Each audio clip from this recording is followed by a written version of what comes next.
오늘 요한복음 15장 12절로부터 27절 말씀을 통해서 은혜 받을 제목은 주의 계명과 세상의 박해, 이런 제목으로 오늘 말씀을 강론할 때 많은 은혜를 받으시길 바랍니다. 예수님은 제자들에게 내가 너희를 사랑한 것 같이 너희도 서로 사랑하라는 계명을 주셨습니다. 그의 사랑의 끝은 형제를 위하여 목숨을 버리면 이보다 더 큰 사랑이 없다고 말씀하셨습니다. 그리고 하나님을 사랑하고 그의 이웃을 내 몸과 같이 사랑하는 자들에게 박해가 있겠다고 말씀하셨습니다. 이러한 자들은 당연히 하나님께 속해 있기 때문에 세상은 그들을 증오할 것이라고 했습니다. 다시 말해서 예수 믿는 것 때문에 세상에서 박해가 오고 어려움이 온다면 그것은 내 자신이 하나님께 속해 있다는 확실한 증거가 되는 것입니다. 그래서 이 시간에는 주님이 주시는 계명을 지키는 자에게 어떻게 대해 주시는지, 또 믿는 자들에게 세상이 어떻게 대하는지를 우리가 생각하면서 은혜를 받기를 원합니다. 예수님은 제자들에게 주시는 계명이 무엇입니까? 오늘 12절에 보면 내가 너희를 사랑한 것 같이 너희도 서로 사랑하라고 말씀하셨습니다. 예수님이 이미 사랑하는 것에 기초해서 너희들도 서로 사랑을 실천하라고 말씀하셨습니다. 이것은 먼저 시간에도 말씀드렸지만 주님이 우리에게 주시는 새 계명이라고 말씀하셨습니다. 우리가 그 십계명에도 보면 1계명에서부터 4계명까지는 하나님에 대한 사랑이요, 또한 5계명에서부터 10계명은 이웃에 대한 사랑을 얘기하고 있습니다. 그걸 다 뭉쳐보면 사랑하면 모든 것이 다 이루어집니다. 그래서 사랑을 율법의 완성이다, 이렇게도 말씀을 하고 있습니다. 그러나 바리새인들이 이 계명을 지키는 동기는 남을 진정 사랑하는 것이 아니라 자신을 종교가로 남들에게 나타내는데 그 목적이 있었습니다. 그런데 하나님이 말씀하시는 계명의 목적은 진정한 사랑입니다. 이 사랑은 변치 않는 영원한 진리입니다. 그것은 은혜의 부여를 가져오는 거룩한 생활을 이란 것입니다. 그리고 사랑은 율법의 완성이라고 말씀하셨던 것처럼 우리는 사랑함으로 말미암아서 우리의 인생이 더 풍성해진다는 사실을 우리는 알아야 되는 것입니다. 그래서 예수님은 어떻게 사랑하는 것이 그 무엇과 비교할 수 없을 만큼 크다고 말씀하셨습니까? 오늘 13절에 보면 사람이 친구를 위해 자기 목숨을 다해 사랑하는 것이라고 했습니다. 예수님이 먼저 이 친구를 위해서, 예수님께서 우리 인생을 위해서 목숨을 버리셨습니다. 이 큰 사랑을 보내주셨습니다. 그리고 보여주시고 우리에게 적용할 수 있게끔 너희도 그 사랑을 본받아서 내가 흉내만 내도 너가 그와 같이 너가 사랑하려고 할 때에 그때에 이 사랑을 하나님은 가장 크다고 말씀하셨습니다. 계명 중에서도 아주 기뻐하는 그런 포인트가 된다는 그런 말씀이 되는 것입니다.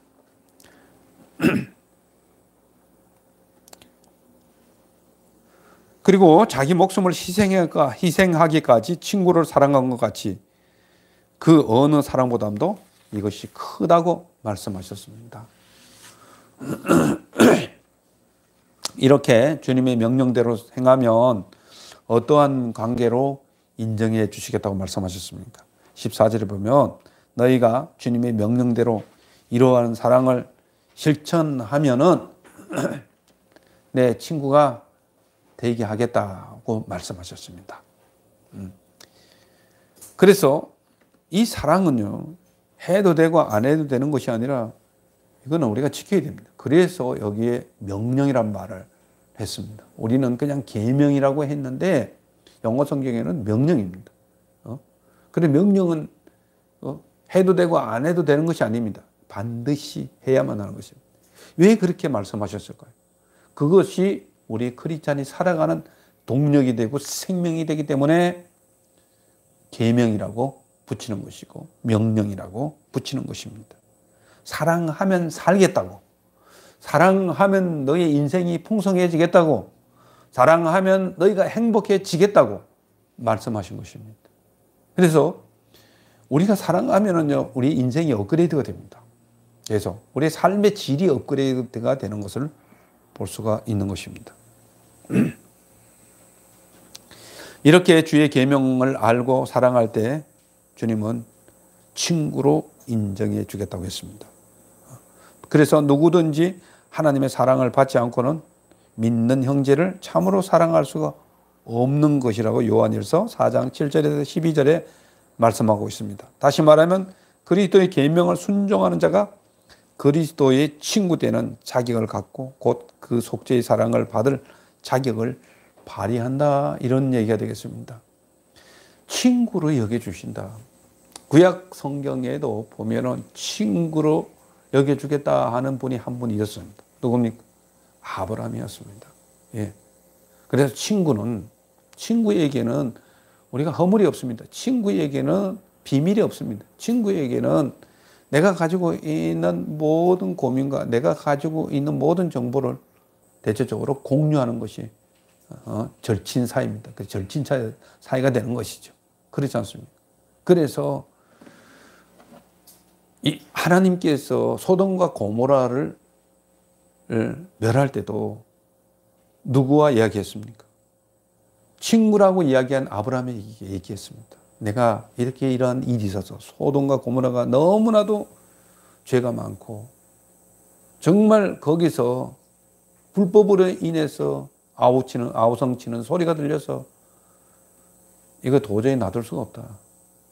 그렇게 이야기했을 때 아브라함은 기도합니다. 그곳에는 내 사랑하는 조카가 살고 내 사랑하는 조카의 가족들이 살기 때문에 여기서 의인 50명만 찾으면 이 성을 멸하시겠습니까? 내가 이 의인 50명을 찾으면 내가 멸하지 않겠다. 근데 의인 50명이 없었습니다. 나중에 40명, 30명, 10명까지도 10명도 의인이 없어서 소돔과 고모라를 멸하게 하고 아브라함의 기도를 들으시고 하나님은 그 소돔과 고모라를 멸하는 때에 조카 롯을 살리고 그의 가족들을 살렸던 것들을 우리는 볼 수가 있습니다. 그렇습니다.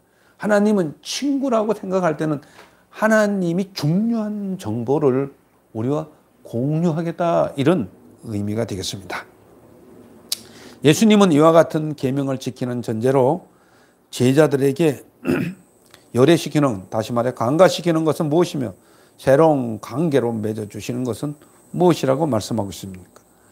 이러한 너희가 사랑을 실천할 때에 너희를 종으로 여기지 아니하겠다는 것입니다. 그러니까 이 얘기는 무슨 얘기입니까? 이 상하의 어떤 계급관계로 여기지 않겠다는 얘기입니다. 내가 너를 갖다가 그냥 죽이기도 하고 살리기도 하고 이런 관계로 여기지 않겠다는 것입니다. 어떤 문제가 있든지 그 종의 개념에서 빠져나오게 하겠다는 것입니다. 우리가 범죄함으로 말미암아서 우리가 구원받지 못했을 때는 사탄의 종입니다. 왜 그렇습니까? 죄를 범하는 자는 죄의 종이 되겠다 하겠다 했습니다. 그래서 우리는 예수를 믿지 않으면은 이 세상의 어떤 의미에서는 종의 개념으로 살아가고 있습니다. 질병이 오면 꼼짝을 못합니다. 두려움이 와도 꼼짝을 못합니다. 문제가 생겨도 꼼짝을 못합니다. 거기서 빠져나올 수가 없습니다. 사탄은 어느 한 순간에 우리가 절망이 되고 원망이 되고 불평이 될 때 어느 한 사이에 어둠의 영으로 우리를 확 사로잡아 버립니다. 나중에 그것이 점점 더 심해지면 우울증으로도 나타나고 나중에는 두려워서 밖에 나오지도 못하고 이런 것들을 우리가 많이 볼 수 있습니다. 그렇지만 우리가 예수 믿으면 사람이 담대해지고 예수 믿으면 사탄의 종으로부터 빠져나와서 죄의 종으로부터 빠져나와서 하나님의 자녀가 될 뿐만 아니라 친구 사이로 맞이해 줘서 우리는 마음껏 주님 앞에 기도할 수 있고 아브라함처럼 하나님 앞에 정말 고민되고 또 이해가 안 되는 부분은 계속 거듭해서 질문하면서 그러면서 기도할 수 있는 관계로 맺어 주시겠다, 이런 의미가 되겠습니다. 이것이 주님이 우리를 친구로 인정해 주시는 것입니다. 어떤 의미로 친구로 여긴다고 말씀하고 있습니다. 친구라는 것은 어떤 말도 나눌 수 있는 관계가 친구입니다. 그래서 예수님은 아버지로부터 들은 것을 너희에게 알게 하신다는 것입니다. 예수님이 우리 친구로 맺어주기 때문에 내가 아버지로부터 들었던 중요한 정보를 너에게도 알려주겠다.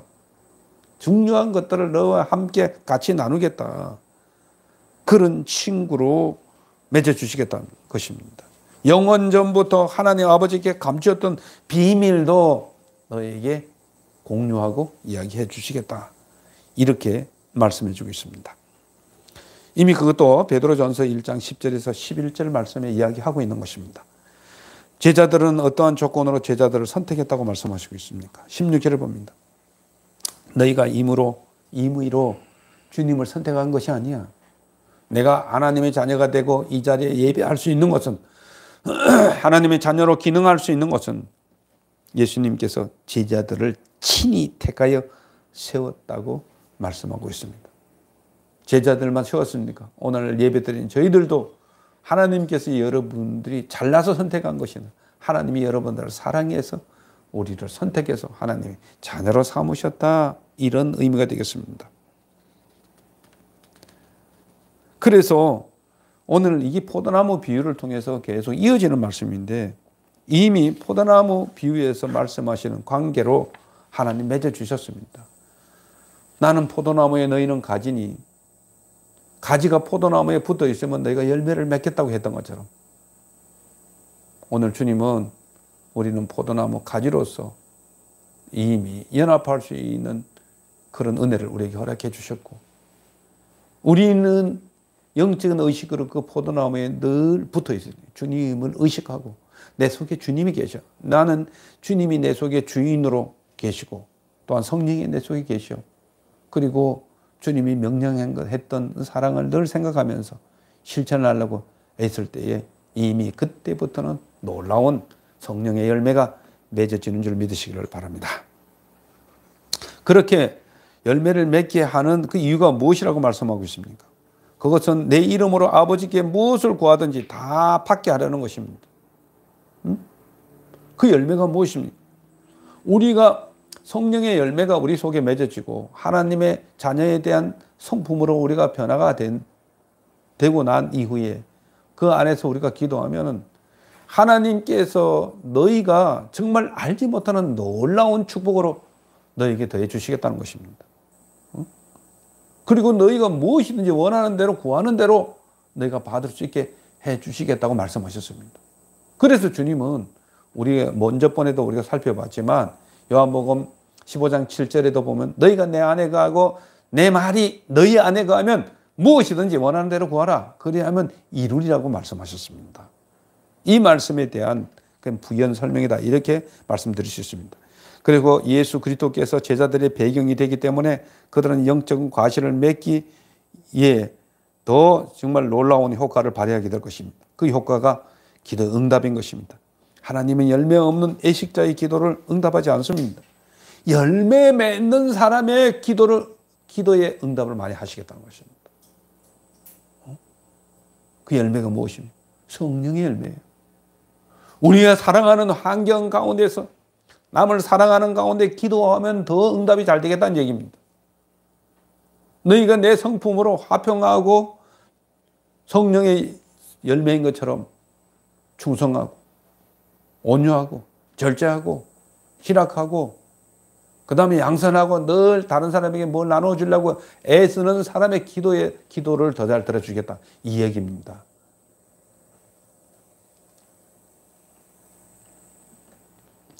그리고 우리가 힘써 지켜야 할 예수님의 최고의 명령은 무엇이라고 생각하십니까? 다시 반복을 합니다. 그것은 서로 사랑하라는 것입니다. 영어 성경에는 반복은 강조하는 것입니다. 주님이 이 말을 15장 요한복음 13장에서 계속 이야기하고 15장에서 계속 이야기하는 것은 그만큼 중요하다는 거예요. 의미입니다.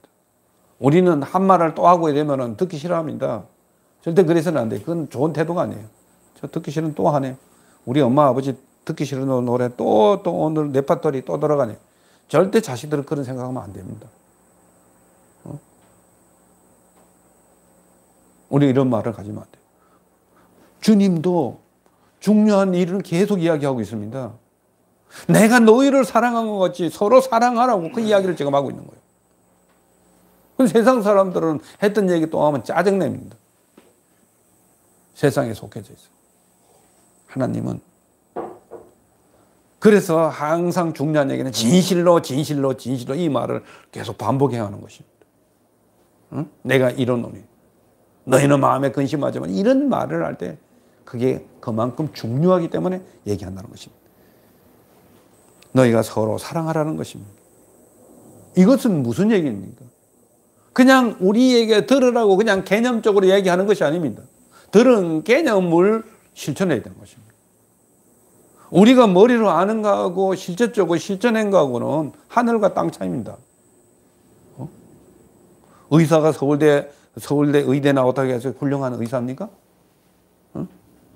아무리 그가 머리가 좋고 그런 걸 가지고 있다 한다 할지라도 그 사람이 수술도 안 해보고 환자를 고쳐보지 않았다면 그 사람 훌륭한 의사가 아닌 것입니다. 실질적으로 내가 고쳐본 사람이 좋은 의사죠. 그 사람이 어디를 나왔든지 간에 중요한 것이 아니라 오늘도 마찬가지입니다. 우리가 머리로 그냥 아주 팽글팽글 잘 알아들었다고 해서 이게 하나님 기뻐하는 것이 아닙니다. 하나님을 알았다는 얘기하는 것입니다. 하나님은 체험으로 알아가라는 것입니다. 이 사랑도 우리가 체험으로 알아보는 것입니다. 내가 사랑할 수 없을 때에 정말 죽도록 미운 사람도 내가 사랑을 해봐야지만 알아요. 그때야만 하나님의 비밀이 바로 감추었던 비밀이 바로 이거였구나. 이 단계를 넘었을 때 놀라운 비밀이 열쇠가 열리는구나 하는 것들을 알으라는 것입니다. 인간은 예수 그리스도께서 받은 사랑을 근거로서만 남을 사랑할 수 있습니다. 내가 예수 그리스도 없이 사랑하는 것은 조건을 따집니다. 저 사람이 문 닫아버리면 나도 문 닫아버려요. 저 사람이 나 안 주면 나 안 줘요. 절대로. 모든 것이 세상은 계약관계예요. 하나님의 사랑은 무조건적인 사랑입니다. 주님으로부터 놀라운 나를 위해서 십자가에 죽으신 그 사랑을 내가 실천하는 것입니다. 그건 못할 것이 뭐 있습니까? 남아프리카 공화국의 만델라 대통령은 그렇게 오랫동안 감옥살이 생활을 했지만 그가 감옥에서 나올 때는 그 얼굴에서 빛이 났다고 했지 않습니까? 그는 나오자마자 자기를 그렇게 괴롭히고 고문하고 힘들게 하고 가두고 그런 사람들 갖다가 사랑한다고 얘기를 했습니다. 응? 그렇기 때문에 그 얼굴에는 빛이 났다는 것들을 우리가 알 수 있습니다. 그는 크리스찬이기 때문입니다. 하나님의 사랑이 있기 때문에 그러지 않았다는 것입니다. 그래서 훌륭한 사람이죠. 그런데 그가 그 안에서 내가 기회만 잡아 너희들 다 죽을 줄 알아. 아마 이런 생각을 했다면 그런 훌륭한 대통령이 되지 못했을 것입니다. 오늘 그렇습니다. 예수님이 정말 이 땅에서 예수님을 환영하는 사람이 누가 있었습니까? 제자들밖에 더 있었습니까? 세상은 예수님을 죽이셨죠. 십자가에 달아서 죽게 만들었습니다. 그렇지만 그들을 사랑하셨습니다. 그래서 하나님이 세상을 이처럼 사랑하사 독생자를 주셨으니 누구든지 예수를 믿으면 구원을 받게 하겠다고 말씀하신 것입니다. 그래서 요한일서 4장 12절에 보면 어느 때나 하나님을 본 사람이 없으되 만일 우리가 서로 사랑하면 하나님이 우리 안에 거하시고 그의 사랑이 우리 안에 온전히 이루느니라. 그렇게 말씀하셨습니다. 세상이 하나님의 선택받은 자들을 미워하고 싫어한다면 이것을 통해 우리는 무엇을 알고 인식하라고 말씀하고 있습니까? 18절에 보면 세상이 제자들을 미워한다면 너희보다 먼저 누구를 미워한다고요? 나를 미워하는 것이다. 예수님을 미워하는 것이다. 또 이것을 통해 우리가 하나님의 사람이고 하나님의 자녀라는 것을 우리는 알 수 있습니다. 내가 예수 믿기 전에는 세상이 나를 갖다가 그렇게 힘들게 하지 않았습니다. 예수 믿고 나서는 그 다음부터 이유도 없이 사람들이 내인데 말이죠. 시비를 걸고 나를 어렵게 하고 힘들게 한다는 것입니다. 이게 예수 믿는 사람들의 첫 번째 단계예요. 예수 믿으면 세상이 싫어한다고 했습니다. 이런 것들을 통해서 내가 하나님의 자녀라는 것들을 알 수 있다는 것입니다.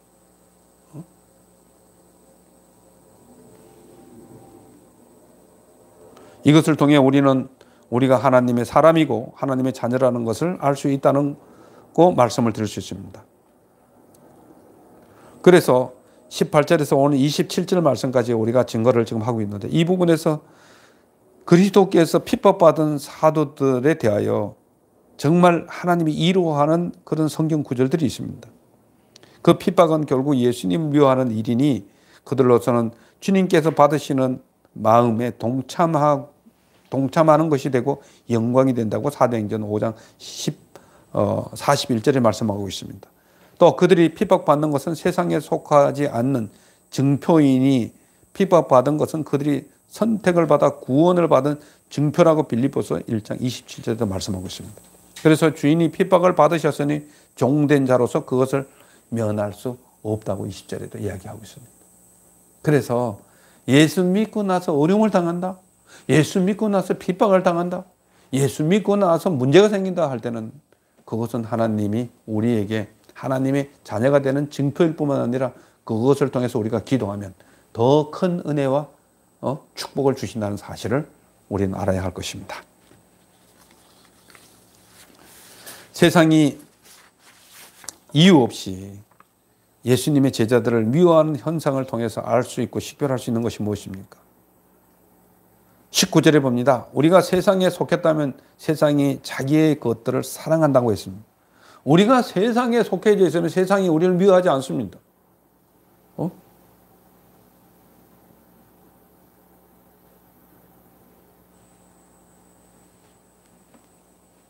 세상은 예수 믿는 사람들을 아무런 이유 없이 미워하는 것입니다. 왜요?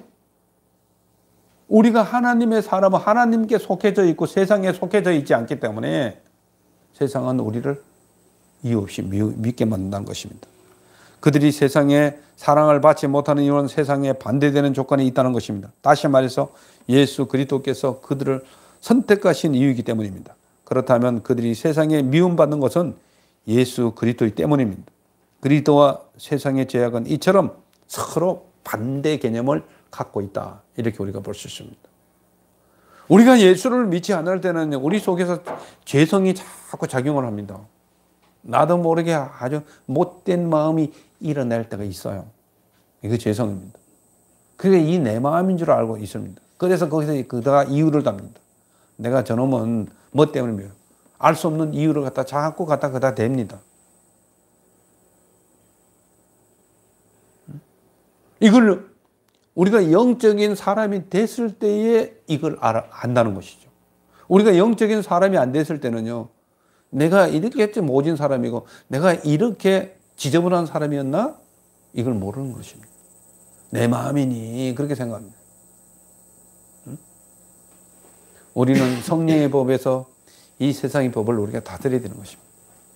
하나님께 속해져 있다고 하면 우리가 다른 사람을 미워할 수 없습니다. 원수까지도 사랑할 수 있는 자리까지 가는 것이 하나님의 사랑이고 하나님의 속성입니다. 우리는 그 속성으로 우리는 초대를 받았습니다. 다른 사람들이 희생 안 해도 내가 희생하는 것입니다. 그걸 닮았던 것이 보면은 부모가 자식을 사랑하는 것 같죠. 부모가 자식을 사랑할 때 뭔 조건이 있습니까? 내가 낳았기 때문에 아주 그냥 못된 꼴통을 부려도 우리는 사랑합니다. 먼 짓거리를 해도 부모는 자식을 사랑하는 것입니다. 그렇지만 그 사랑이 하나님의 사랑과 비교되지 않는다는 사실을 우리 알아야 되는 것입니다. 자식을 위해서 목숨을 버리지 못하는 부모들도 있어요. 그렇지 않습니까? 그렇지만 예수 그리스도는 우리의 인류를 위해서 자기의 목숨을 버리셨습니다. 우리를 위해서 십자가에 우리의 죄에 대한 대가로 내주셨다는 것입니다. 우리가 예수 믿을 때 그 사랑을 함께 받아들이게 되는 것이죠.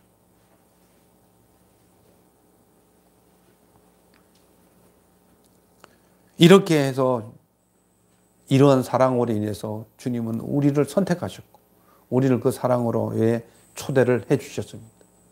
그래서 우리가 세상에 있다가 하나님이 초대되었을 때는 같은 공간에 같은 숨을 쉬고 산다 할지라도 우리는 하나님께 속해져 있는 백성이요 세상에 속해져 있는 백성이 아니라는 것입니다. 그러니까 세상이 당연히 우리를 미워한다는 것입니다. 그래서 예수님은 제자들에게 또 무엇을 기억하라고 말씀하셨습니까?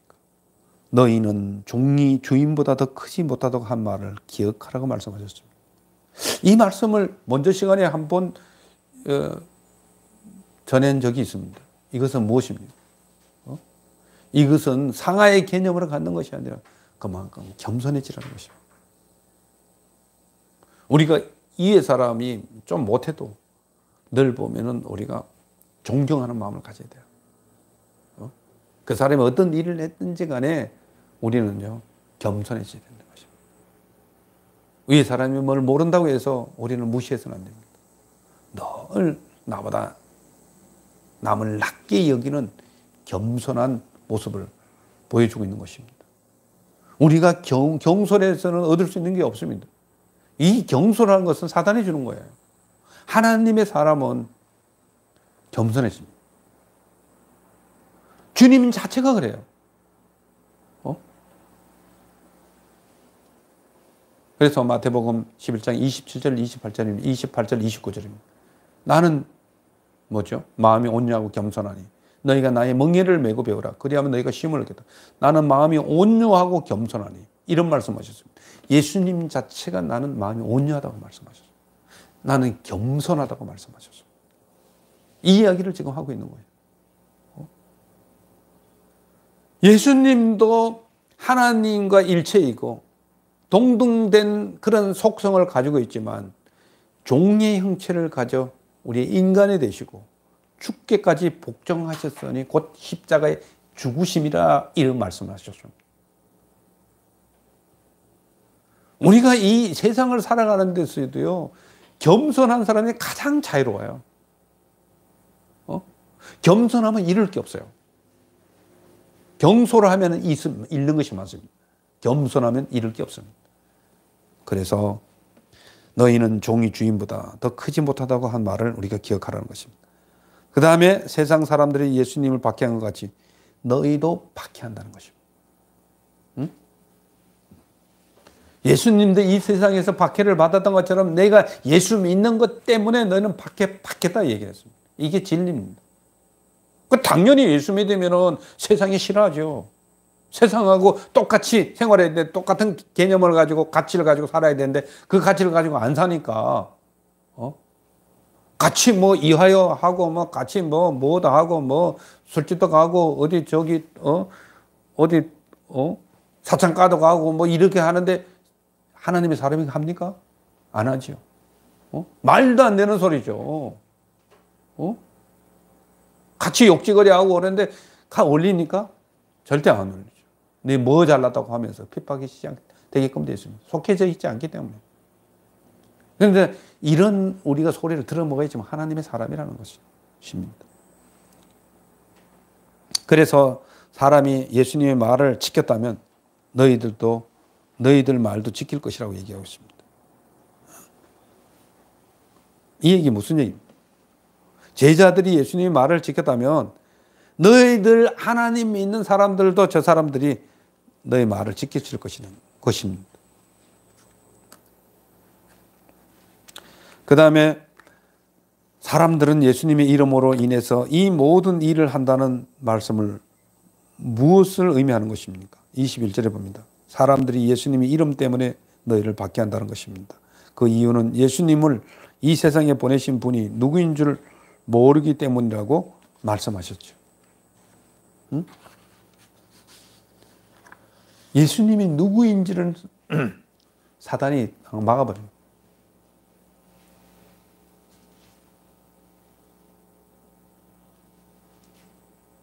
그러니까 예수님을 자기 손으로 다 죽을 수 있는 줄 생각했죠. 바리새인들은. 예수님이 정말 하나님이라는 것들을 그들이 알았다면 이런 짓을 했겠어요? 이렇게 어마무시한 그런 못된 짓을 했겠느냐고요. 하지 못했을 거예요. 주님을 알아보지 못하게 했습니다. 그래서 우리가 주님을 알아보고 그분이 정말 얼마나 놀라운 분인지 알게 하는 것은 이건 엄청난 은혜입니다. 예수님은 세상이 죄를 핑계할 수 없는 이유는 무엇이라고 말씀하고 있습니까? 22절에 봅니다.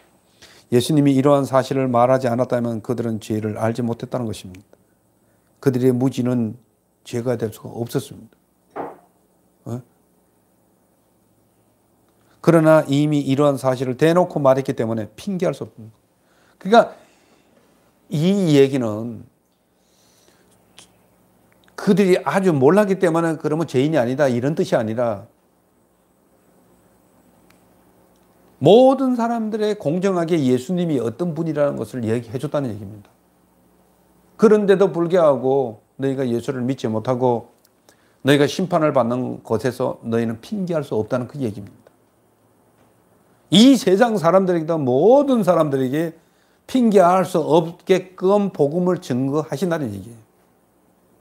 그럼 주님 앞에 섰을 때 나는 저 인간이 내게 예수를 증거해 주지 않고 하나님의 아들이라는 것들을 얘기하지 않았기 때문에 못 믿었다 이런 얘기를 할 수 없다는 것입니다. 그래서 그 일을 계속 하기 위해서 선교사들도 세우고 전도자들을 계속 세워서 정말 다 복음을 듣게 하는 것입니다. 우리가 어렸을 때에 아주 토레이 선교사님이 가장 산골이라는 그곳에서도 복음이 들어갔지 않습니까? 그곳에서도 노인네들이 하는 말이 있습니다. 예수나 믿으면 천국이나 가지. 이거 다 알아요. 모르는 사람 없어요. 어떻게 그러한 소문이 거기까지 들어갔는지 예수나 믿으면 천국이나 가지. 다 들었다는 얘기예요. 핑계할 수 없게끔 하신다는 것입니다.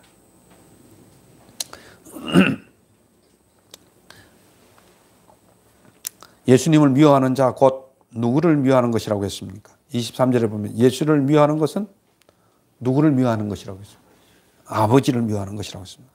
아버지 하나님을 미워하는 것이라고 했습니다. 더 나아가 예수 믿는 자를 미워하는 것은 곧 하나님을 미워하는 것과 같다는 것이죠. 그리스도를 믿지 않으면서 하나님 아버지를 사랑한다고 말하는 자는 스스로 속이는 것이죠. 또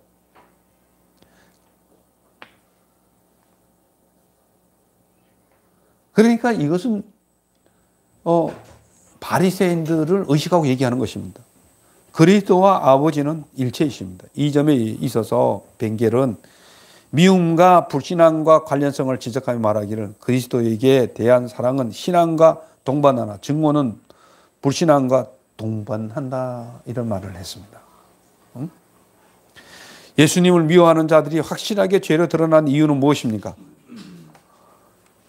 24절을 봅니다. 예수님이 아무도 못한 일, 즉 십자가를 지지 않았다면 그들에게로 죄가 인식되지 못했을 것입니다.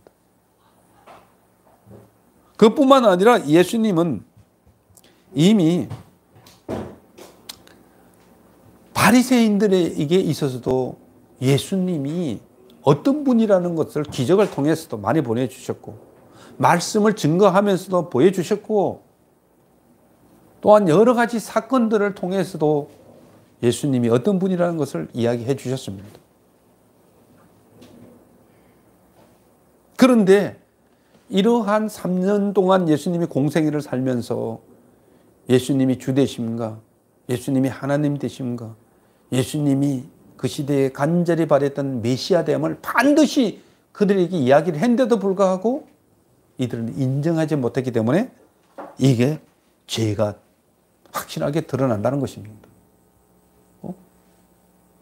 한두 가지를 통해서 예수님 메시아 됨을 보여주신 거 아니에요. 여러 방면을 보여주셨습니다.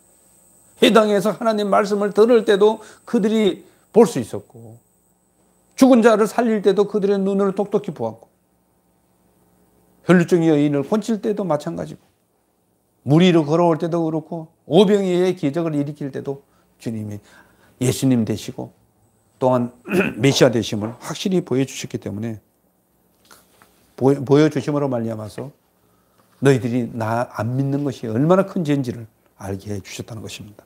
따라서 유대인들이 이유 없이 예수님을 미워하는 일은 어디에서 예언된 일이라고 말씀하고 있습니까? 25절에 봅니다. 그들이 이유 없이 미워하는 것은 그들이 읽고 있는 율법에 이미 다 기록이 되어 있다고 이야기하고 있습니다. 주님은 율법을 다시 말해서 구약 성경을 이용했다는 것입니다.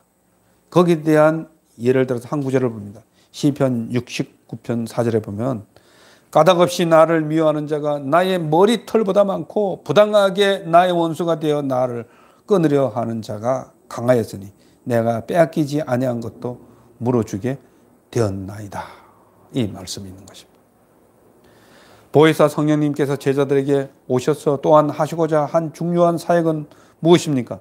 26절을 봅니다. 아버지께서 제자들에게 보내실 성령님 진리이신데 이 진리의 성령이 오셔서 하실 중요한 일은 무엇입니까? 예수님을 증거하시게 하겠다 이 말씀입니다. 물론 성령이 오셔서 보혜사 성령이 오셔서 우리를 가르쳐 주시고 깨닫게 하시고 또한 모든 것을 느끼게 해주는 것도 있지만 사역으로서 있어서 중요한 일은 정말 내가 예수고 내가 정말 이 땅의 모든 사람들 죄인들을 구원하기 위해서 온 예수라는 것을 힘있게 증거하기 위해서 너에게 보혜사 성령을 주시겠다 이 말씀을 하셨다는 것입니다. 이 말씀은 이제 사도행전 1장 8절에 보면 너에게 성령이 임하면 너희가 권능을 받고 예루살렘과 온 유대와 사마리아 땅끝까지 이르러 너희가 내 증인이 되게 하겠다 이런 말씀을 하셨습니다. 이게 중요한 일입니다. 그래서 이 세상 사람들이 사도들을 미워해도 그들은 성령의 능력을 받음으로 세상에서 물러서지 않고 도리어 세상을 향하여 예수 그리스도를 증거하게 되는 것입니다. 예수 그리스도에 대한 성령의 증거와 사도들의 증거가 함께 기록되어 있는 것입니다. 이 두 증거는 실상 일체인 것입니다. 그리고 너희도 처음부터 나와 함께 있었으므로 증언하였느니라. 다시 말해서 사도로서 증거를 한다. 사도라는 것은 무슨 뜻인가 하면 예수님을 직접 보고 그 증거를 직접 목격한 자를 갖다가 사도들이라고 얘기하고 있습니다. 너희는 사도들로서 성령의 임함으로 말미암아서 내가 가르친 것들이 수면 위에 완전히 드러나고 확실하게 깨닫는 것들을 너희가 힘있게 증거하게 되겠다 이 말씀을 하시는 것입니다. 사랑하는 성도 여러분, 이제 말씀을 정리합니다. 예수님이 우리에게 나타내신 사랑을 따라서 서로 사랑하면 뭐가 된다고 했습니까? 주님은 나의 친구로 대해 주시겠다고 말씀하셨습니다. 그래서 주께서 행하시고자 하는 일들을 우리에게도 알려주신다고 말씀하셨습니다. 예수님은 너희에게 열매가 항상 있게 하여 내 이름으로 아버지께 무엇을 구하든지 또한 다 받게 하시겠다고 말씀하셨습니다. 따라서 이 일이 주 안에서 일어나는 일이므로 세상으로부터는 박해를 받는다고 또한 말씀하셨습니다. 이러한 일로 인해 내가 세상에 있어서 세상에 속해 있지 않고 하나님께 속해 있다는 증거가 되는 것입니다. 그러므로 우리가 보혜사 성령을 우리에게 보내주셔서 이러한 일이 하나님의 자녀되는 확실한 증거가 될 뿐만 아니라 그 보혜사 성령을 힘입어 예수 그리스도를 이 땅에 힘있게 증거할 수 있는 저와 여러분들이 되시기를 예수님 이름으로 축원합니다. 기도하겠습니다. 살아계신 아버지 하나님 은혜를 감사합니다. 오늘 우리는 주의 계명이 무엇인지, 왜 예수 믿는 것 때문에 우리에게 박해가 오는지를 너무나도 잘 알았습니다. 우리에게 박해가 오는 것은 하나님의 자녀가 됐다는 증표요. 서로 사랑하게 하겠다는 것은 하나님의 친구로서 우리에게 정보를 공유해 주시고 또한 기도함으로 말미암아서 우리의 삶의 질이 더 풍성해지기 위해서 오늘 우리에게 말씀을 주신 줄 믿습니다. 그러한 축복이 성령으로 말미암아서 우리에게 넘쳐남으로 말미암아서 이 예수 그리스도의 사랑을 이 세상에 복음을 듣지 못한 자들에게 더 힘있게 증거할 수 있는 그러한 증인으로의 삶을 살기에 부족함이 없도록 성령의 충만함을 허락해 주시옵소서. 감사하며 축복하며 예수님의 이름으로 기도하옵나이다. 아멘.